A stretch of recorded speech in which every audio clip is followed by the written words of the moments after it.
Assalamualaikum, salam Ahad 11 Disember 2022, sekarang jam 4:26 petang. Kalau secara umumnya kalau kita sebut screener, watchlist memang berbeza.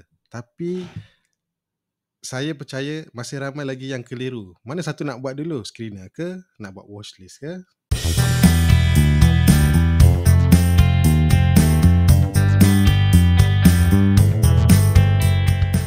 Kita akan pergi kepada watchlist dulu. So apa maksud watchlist?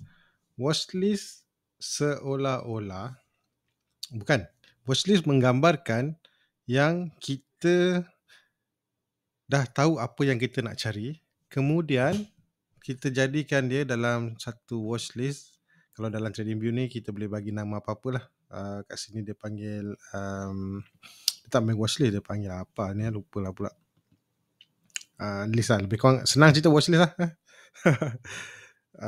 Kemudian watchlist ni dia satu benda yang di mana kita mencari, kita dah tahu apa yang kita nak cari, ya. Kemudian kita kumpulkan dia dalam satu list, dan inilah yang kita akan tengok. Contohlah kalau kata saya nak trading minggu depan, contoh saya nak trading esok. Jadi untuk Sabtu Ahad ni saya dah standby. Saya akan masukkan semua ni dalam watchlist berdasarkan apa yang saya cuba nak carilah. Watchlist ni kalau saya sendiri buat watchlist, kadang-kadang watchlist yang sama lah saya akan pakai sampailah 2-3 bulan. Kadang-kadang sampai setengah tahun. Sebab malas nak cari lain kan. So, untuk senarai hijau ni saya dah buat sejak video yang terakhir saya buat itu hari lah untuk dalam YouTube ni. Maksudnya dia dah lebih kurang 2 bulan lebih dah. Contoh macam Syscope, sejak dia nak jatuh itu hari November, bukan 2 bulan lah, sebulan lebih. Dia tak sampai lagi 2 bulan tepat, sebulan lebih. Jadi list ni yang sama. Kemudian sepanjang tempoh 2 bulan ni atau sebulan lebih ni, ada juga yang dibawa keluar, ada yang dimasukkan baru. Yelah, kita dah buat watchlist 2 bulan yang lepas, sebulan yang lepas, tapi dia tak bergerak. So kita ada tanda pangkah ni, pangkah je lah, buang, cari yang lain.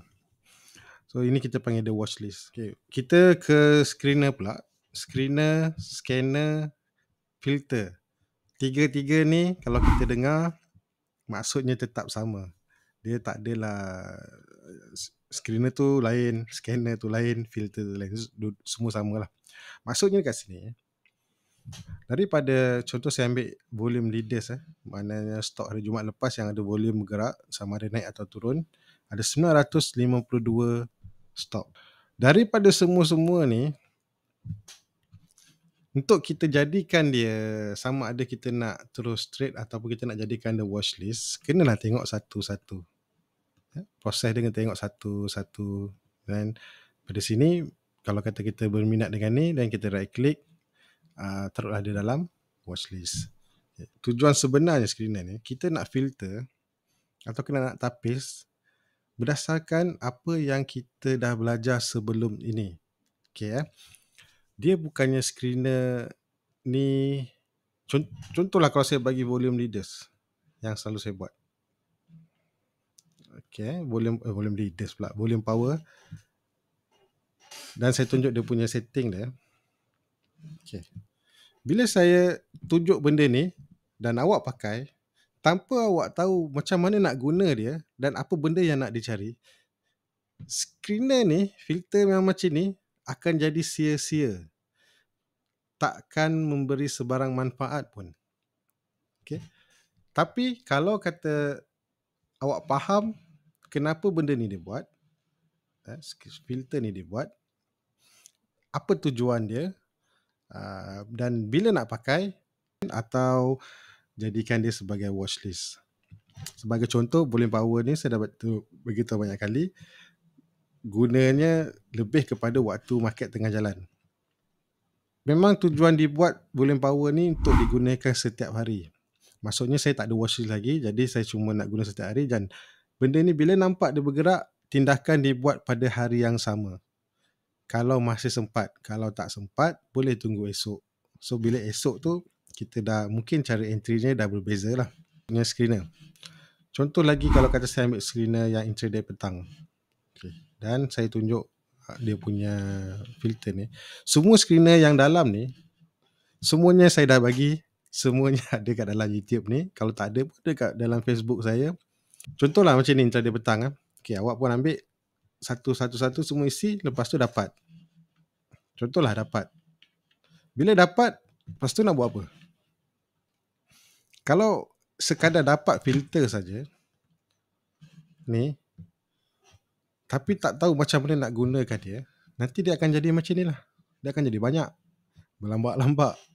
Lalas kita jadi seronok dengan buat screener sajalah. Macam-macam screener nama ada. Okay, jadi kesimpulan dia, video hari ni ringkas saja.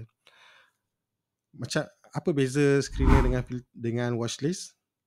Dia bukannya beza, dia proses dia tu. Katalah awak cuma ambil volume leaders. Kalau kata dekat platform ke kat mana-mana, mungkin dia panggil stock active lah, stock active stock Daripada stock active tu katalah 30 stock. So 30 stock tu awak tengok satu-satu. Satu-satu, lepas tu kita jadikan dia watchlist.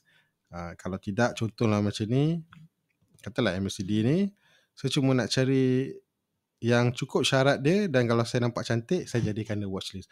Kalau nak cepatkan proses lah, daripada kita kena tengok satu-satu sampai 1000 chart, mungkin bila kita dah jadikan screener, dia akan kurangkan, jadikan pada 20, 30 atau 80 stok. So kita akan tapis-tapis lagi lah. Jadi nak kata dia beza tu tak, dia complement each other. Okay, sorry, kursi saya ni bunyi-bunyi. Jadi kalau saya duduk ni gerak sikit-sikit, dia bunyi. Dan yang terakhir, sebelum nak buat screener, tolong fahamkan dulu apa yang nak dicari. Maksudnya pergilah belajar dulu. Contoh belajar yang saya galakkan adalah belajar untuk membuat trading plan. Dalam mana-mana kelas yang awak pergi, awak akan dapat satu trading plan. Di mana nak entry, di mana nak exit, di mana nak buat stop loss. Kemudian kita ada bagaimana nak entry. Sebagai satu contoh. Contoh paling mudah, kita ambil BJ Food ni lah. Okay. Alright. Okay. Ini sebelah sini, ni adalah high lama dia. Dia gagal break. Okay, gagal break dan dia breakout. Kemudian dia patah balik kepada aras resisten yang lama. So bila resisten lama dia berhenti, kita panggil dia sebagai support yang baru lah. Okay. Kita tahu yang ni adalah kawasan support, tapi macam mana nak entry? Macam mana nak entry? Entry-nya, kalau ikut buku, entry-nya, kalau ini break ke bawah, resistance bukan support, whatever above dia ni adalah kawasan untuk entry. Dan stop loss-nya pada ketika ini. Kita tak jangkakan dia nak naik dulu. Memanglah kita kalau beli semua nak pandang dia naik ke atas. Tapi kita tak tahu dia boleh naik lagi ke tak.